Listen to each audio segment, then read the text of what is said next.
네, 어제 날주 본문인 열왕기상 18장을 통해서 엘리야는 소위 갈멜산 대첩이라고 하는 아주 큰 승리를 거두었죠. 그리고 그 다음 우리가 자연스럽게 이어지는 오늘 19장의 내용이 이제 엘리야가 이렇게 영적으로 이어서 이스라엘이 회복되었더라, 그래서 하나님을 온전히 섬겼더라, 이런 내용이 나와야 할 것 같은데 우리가 기대하는 그런 밝은 결말이 기다리고 있지 않습니다. 승리의 전리품을 취했다, 파티를 열었다, 이런 게 아니라, 승전가를 불렀다, 이런 것이 아니라 오히려 더 이전보다 더 안 좋은 상황을 맞이하는 것을 우리가 확인할 수 있습니다.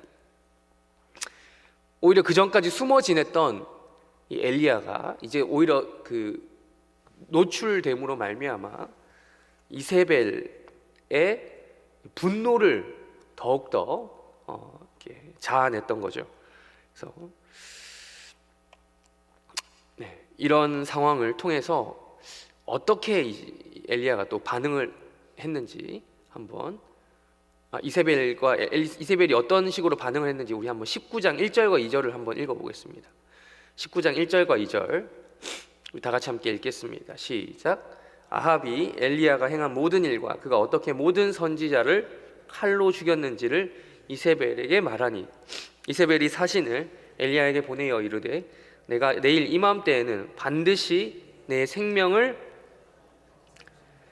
갖게 하리라. 그렇게 하지 아니하면 신들이 내게 벌이에 벌을 내림이 마땅하니라 한지라.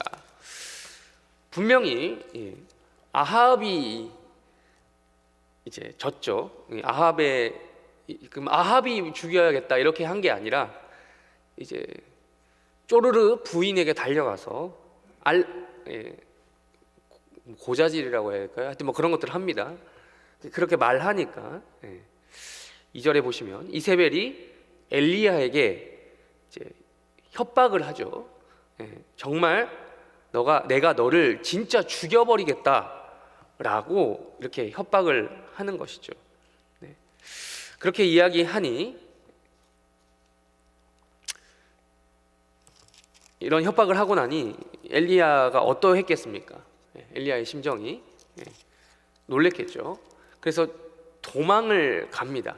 이렇게 죽임에 대해서 협박을 하니, 이걸 보면서 일단 우리는 우리의 상황을 이렇게 돌아볼 수 있는 거예요. 우리도 이런 비슷한 상황을 경험하는 것 같다라는 거죠.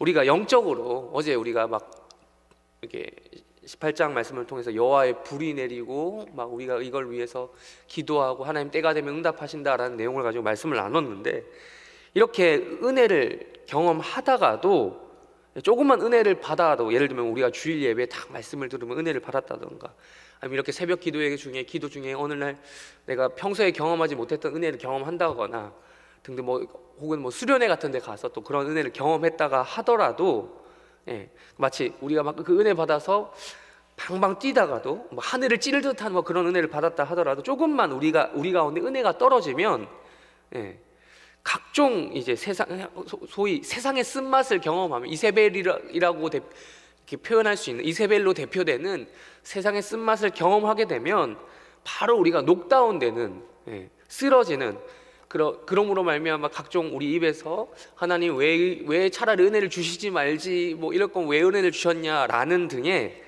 불평불만이 나온다라는 거예요.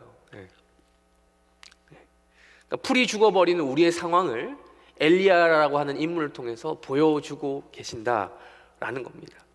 이것 또한 제가 표현하자면, 재미있는 말로 표현하자면 기복신앙이죠. 기복신앙이 어떤 걸 구하는, 복을 구하는 그 기복이 말고 영적으로 업앤다운이 이거 심한 거예요. 근데 엘리야를 가만 보면 이런 기복적인 신앙을 나타내더라라는 겁니다. 영적으로 굳이 표현하자면 영적인 조울증 같은 거죠. 좋을 때는 여호와의 불이 내렸을 때는 바알 선지자 450명을 일당 450명에서 다 때려잡다가도, 지금 이세벨 한 명에게 이 말 들었다고 해서 바로 낙담해 버리는 거예요. 그러면서 이제 반응을 보입니다. 4절 우리 한번 읽어보겠습니다. 4절 엘리야의 반응입니다. 시작. 자기 자신은 광야로 들어가 하룻길쯤 가서 한 로뎀 나무 아래에 앉아서 자기가 죽기를 원하여 이르되 여호와여 주옵소서, 나는 내 조상들보다 낫지 못하니이다 하고. 아멘.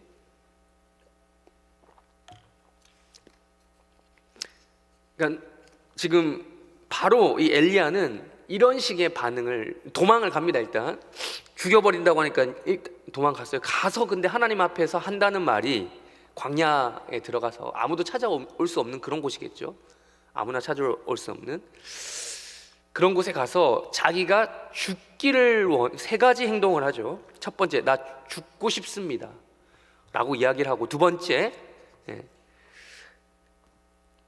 넉넉하오니, 그러니까 충분하단 말이죠. 이때까지 할 만큼 했다라는 말이죠. 그리고 세 번째, 나는 내 조상들보다 낫지 못하다라는 이 세 가지 고백을 하게 되는데, 좀 재미있는 표현인 것 같아요. 죽고 싶다라고 이야기를 하는데, 진짜 죽고 싶었으면 엘리야가 여기 있으면 됩니까? 안 됩니까? 네. 아니죠. 그냥 그 자리에 있었으면 됩니다. 가만히 있었으면 이세벨이 와서 알아서 죽여줬을 거예요.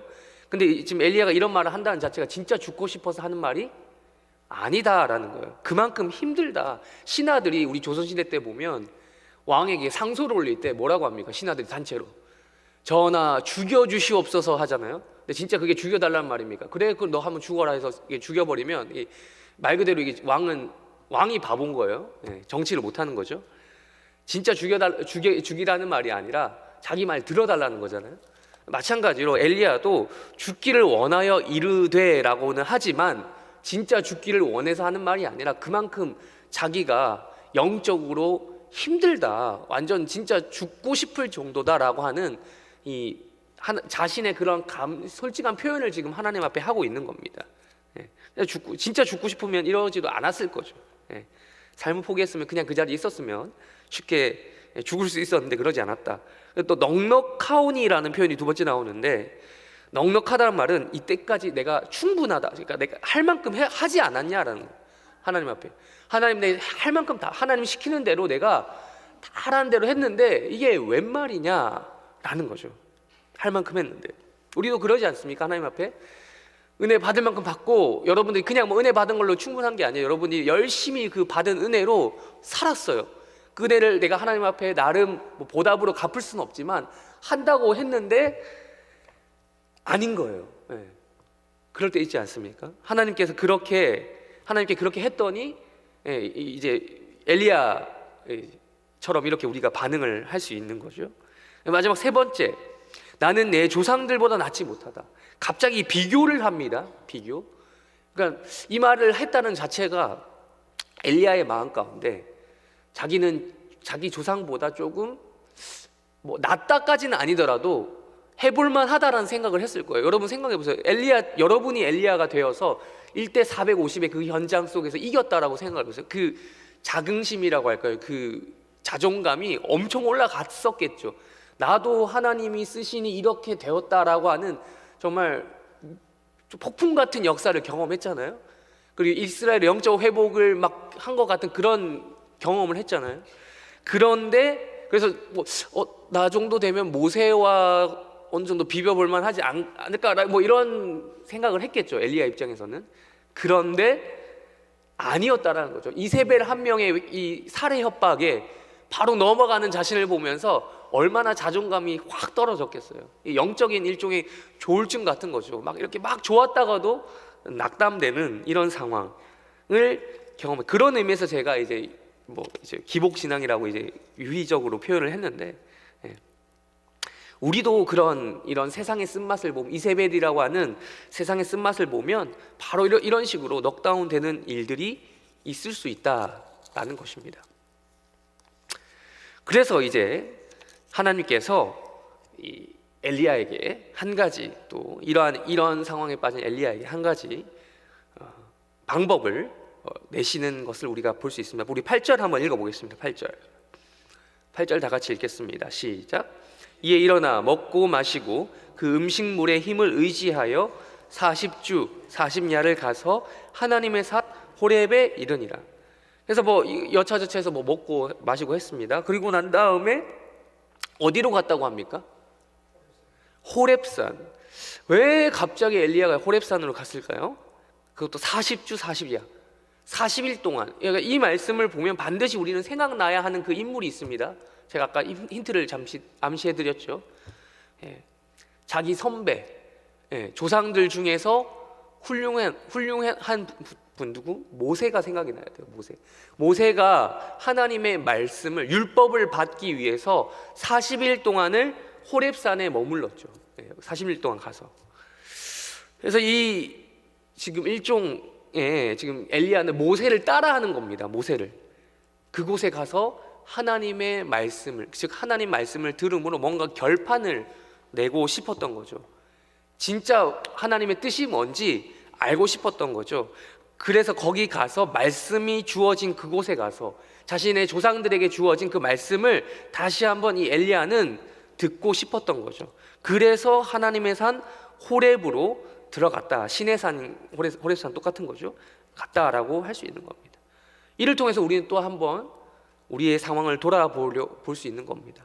우리의 호렙산은 어딘가? 우리가 영적으로 아까 엘리야처럼 그렇게 낙담되거나, 우리가 뭐 좋을 때도 늘 좋은 것만은 아니잖아요. 새벽 기도에 나오시는 분들이 늘상 은혜에 충만할 가능성이 새벽 기도 안 하시는 분들보다는 높겠지만 그래서 새벽 기도 나온다고 해서 늘 은혜가 충만한 건 아니잖아요. 그럴 때마다 우리가 찾는 우리만의 호렙산은 어디인가? 단순히 제가 엿주는 것은 장소의 문제가 아닙니다. 물론 장소가 있겠죠. 이렇게 예배당에서 기도하시는 분들, 교회에서 기도하시는 분들, 혹은 각자의 기도 처소가 또 있으신 분들도 있겠지만, 뭐 집에서 기도하시는 분들, 그런 장소만을 이야기하는 것이 아니라 하나님의 말씀이 주어지는 여러분들이 하나님을 만나는 그런 은밀한 교제가 있는, 바꿔 말하면 비밀한 그런 나눔이 있는, 요즘 젊은이들의 표현대로 해볼까요? 썸을 탈 수 있는, 썸을 타는 그런 공간과 장소와 그런 환경이 주어져 있는가라고 여쭙는 겁니다. 이러한 우리 가운데 호렙이 필요하다라는 거죠. 그렇다면 하나님께서는 이 호렙산, 하나님과의 은밀한 교제 가운데 들어가기를 원했다. 하나님 말씀이 주어졌던 이스라엘 역사 가운데 모세를 통해 이스라엘에게 말씀이 주어졌던 호렙산에 들어간 이 엘리야에게 어떻게 반응을 하시나, 우리 한번 11절 다시 한번 읽어보겠습니다. 11절 시작. 여호와께서 이르시되 여호와 앞에서 산에 서라 하시더니 여호와께서 지나가시는데 여호와 앞에 크고 강한 바람이 산을 가르고 바람 가운데 여호와께서 계시지 아니하며 바람 후에 지진이 있으나 지진 가운데에도 여호와께서 계시지 아니하며. 12절도 이어서 읽겠습니다. 시작. 또 지진 후에 불이 있으나 불 가운데에도 여호와께서 계시지 아니하더니 불 후에 세미한 소리가. 아멘. 자, 하나님께서 명령하십니다. 엘리야 보고 서라. 그 여호와의 산, 그러니까 율법이 주어진 그 신의 산, 거기 모세가 섰던 그곳에 너도 서라라고 얘기하시더니 하나님께서 지나가셨습니다. 이 말씀을 통해서 우리는 바로 또 모세가 경험했던 그 장면을 떠올릴 수 있어야 됩니다. 출애굽기 33장에 보면 하나님께서 자신의 그 모습을 모세에게 드러내시는 장면이 나와요. 여호와께서 지나가시는데, 하나님이 왜 지나가시냐면 지나가시면서 자신의 어떠함을 드러내십니까? 대충 여러분들 기억해 보시면 하나님이 뭐 갑자기 그 앞에서 뭐 기적을 베풀거나 이런 게 아니라 자신의 자기 소개를 합니다. 소개를 하는데 내가 뭐 이것도 잘하고, 뭐 나는 뭐 요리도 잘하고, 표현하자면 뭐 이것도 잘하고, 뭐 운동도 잘하고, 공부도 잘하고, 이런 게 아니라 나의 자신의 성품에 대해서 얘기해요. 나는 여호와라 나는 은혜롭고 자비롭고 뭐가 사랑이 많고 인자와 진실이 충만하고, 이런 자신의 성품을 소개합니다. 그러니까 하나님께서 사역을 이야기하시지 않는다라는 거예요. 우리 근데 11절과 11절을 눈으로 다시 한번 보시면 여호와께서 지나가시는데 크고 강한 바람이 뭐 이렇게 산을 바위를 부수나 그 가운데 하나님께서 계십니까? 안 계십니까? 안 계신 거예요. 하나님 이걸 할 수 없어서 이렇게 표현하는 겁니까? 아니죠. 하나님은 이런 일들을 하실 수 있는 분인데 안 계셨다라는 거예요. 지진도 있고 바람도 있고 심지어 그 지진 후에 불이 있습니다. 12절. 불이 있지만 그 가운데에서도 하나님께서 계시지 않더라라는 거예요. 우리 앞장에서 우리가 살펴봤잖아요. 어제 여호와의 불이 내렸잖아요. 근데 불이 내렸을 때 여호와 하나님이 하셨다라는 고백이 엘리야와 모든 백성들 가운데 있었는데도 이번에는 하나님께서 불 가운데 계시지 않았다라는 겁니다. 일종의 대반전이 일어나는 거예요. 하나님께서는 그러한 사역을 하실 수 있는 분이지만 하나님께서 보여주고 싶으셨던 것은 자신의 사역보다는 자신의 성품이었던 거예요. 그러면서 어디에 자신을 어떤 것을 통해서 자신을 드러내시기를 원하십니까? 12절 마지막에 나오죠. 불 후에 뭐가 있었다? 세미한 소리가 있었다. 이게 반전인 거예요. 엘리야가 경험했던 하나님은 어떤 류의 하나님이었습니까? 어떤 류라고 하니까 좀 그런데 표현이 좀 경망스럽죠. 어떤 하나님을 경험했습니까?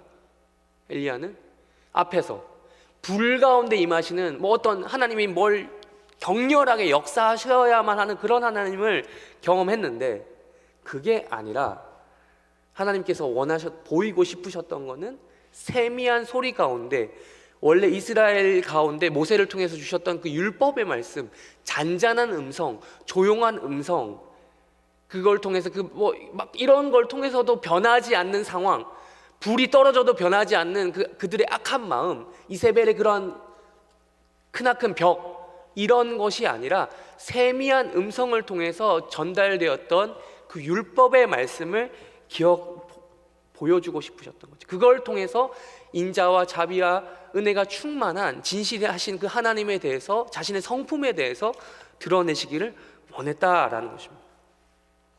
오늘의 또 다른 날주 본문을 통해서 이걸 또 한 번 더 확인해 보도록 하겠습니다. 구약 성경 시편 105편 말씀 우리 한번 보시겠습니다. 시편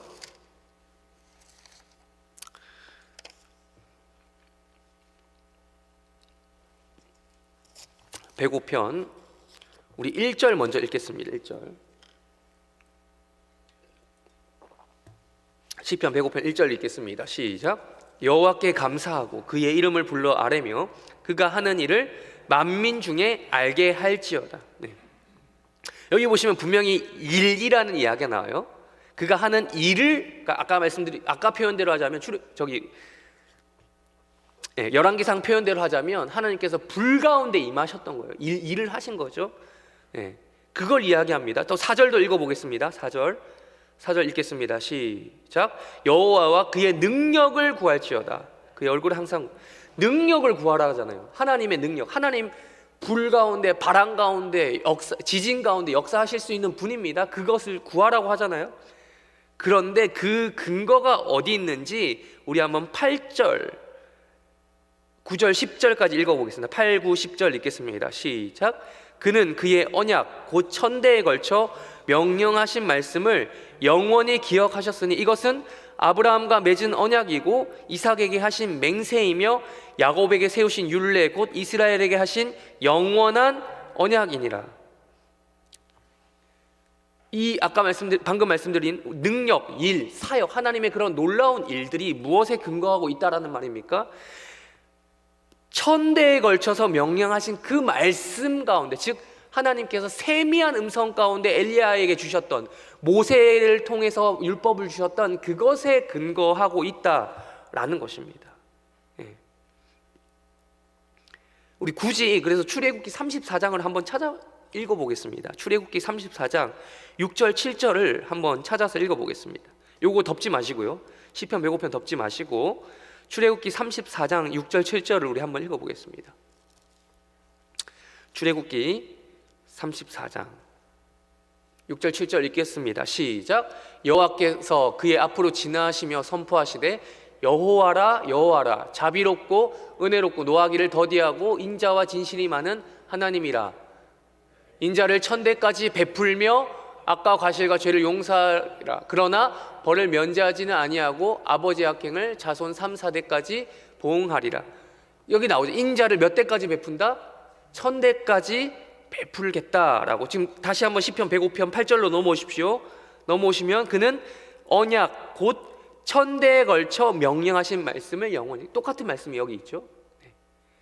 출애굽기를 통해서, 출애굽기에 나온 그 모세를 통해서 이스라엘에게 주어진 그 율법의 말씀, 세미한 음성이 엘리야에게도 똑같이 주어졌고, 그 말씀을 다시 한번 이 시편의 기자를 통해서 확인될 수 있다라는 것입니다. 그러니까 하나님의 성품에, 바꿔 말하면 하나님의 사역은, 하나님의 불같은 역사, 이런 것들은 하나님의 철저히 성품에 기초한 사역을 말하는 것이다. 그게 우선이다. 성품이 우선이다 라는 것을 이야기해주고 있다라는 거예요. 우리 마지막으로 42절과 45절 또한 읽겠습니다. 42절과 45절 읽겠습니다. 42절, 시편 105편 42절 읽겠습니다. 시작. 이는 그의 거룩한 말씀과 그의 종 아브라함을 기억하셨음이로다. 45절 읽겠습니다. 시작. 이는 그들이 그의 율례를 지키고 그의 율법을 따르게 하려 하심이로다. 아멘. 우리가 지금 좀 중간에 읽지 않았지만 수많은 하나님의 그 구약 역사 가운데, 족장들 가운데, 출애굽 백성들 가운데 하나님께서 하신 일들에 대해서 바람으로, 지진으로, 불로 등등으로 역사하신 하나님의 그 일들을, 사역에 대해서 기록을 하고 있습니다. 그런데 그것이 42절과 우리가 45절에서 읽은 것처럼 무엇에 근거하고 있는가? 세미한 음성에 근거하고 있다는 거예요. 말씀에, 하나님께서 허락하신 그 말씀, 율법에 기초한 것이다 라는 것을 우리는 확인할 수 있는 겁니다. 이 시간 우리가 이것을 가지고 기도하기를 원합니다. 설교를 마무리하면서 우리 또한 엘리야와 상황이 다르지 않을 때가 있을 것입니다. 늘 은혜가 충만하면 상관없겠지만 엘리야도 이렇게 낙담하고 곧 나가 떨어지는데 우리라고 다를 수 있겠습니까? 기도한다고 여러분, 우리 늘 기도하지만 기도한다고 늘 성령 충만한 게 아니라니까요. 근데 그때 우리가 불을 구하는 기도도 어제 했지만 동시에 우리가 세미한 음성 가운데, 불 가운데 계시지 아니할 때 어디에 우리가 집중해야겠습니까? 하나님께서 우리에게 주셨던 그 말씀, 늘 우리에게 주셨던 그 세미한 음성 가운데 우리가 집중해야 된다라는 것입니다. 그 세미한 음성 가운데 믿음으로 우리가 반응하는 그런 복된 오늘 하루가 되시길 주님의 이름으로 축원합니다. 그리고 또한 우리가 늘 불이 임했으면 좋겠지만 그렇지 아니하더라도 하나님께서 우리에게 늘 하셨던 그 말씀, 고요한 가운데 우리가 말씀을 특별히 이 새벽 예배 가운데 나와서 기도할 수 있잖아요. 말씀을 묵상하면서, 그 묵상하면서 주시는 그 은혜가 여러분들 가운데 또 있음으로 말미암아 여러분이 하나님과 만나는 그 비밀의 장소, 비밀한 그 만남이 있는 그런 호렙산이 바로 이곳이 되기를 간절히 소망하며 설교를 마치겠습니다. 우리 주기도문으로 예배를 마치고 각자 개인 기도 제목 가지고 때가 되시면 돌아가시기 바랍니다. 하늘에 계신 우리의 아버지여, 거룩히 여김을 받으시오며 나라의 마옵시며 뜻이 하늘에서 이루어진 것 같이 땅에서도 이루어지이다. 오늘날 우리에게 일용할 양식을 주옵시고 우리가 우리에게 죄 지은 자를 사하여 준 것 같이 우리 죄를 사하여 주옵시고 우리를 시험에 들게 하지 마옵시고 다만 악에서 구하옵소서. 대개 나라와 권세와 영광이 아버지께 영원히 있사옵나이다.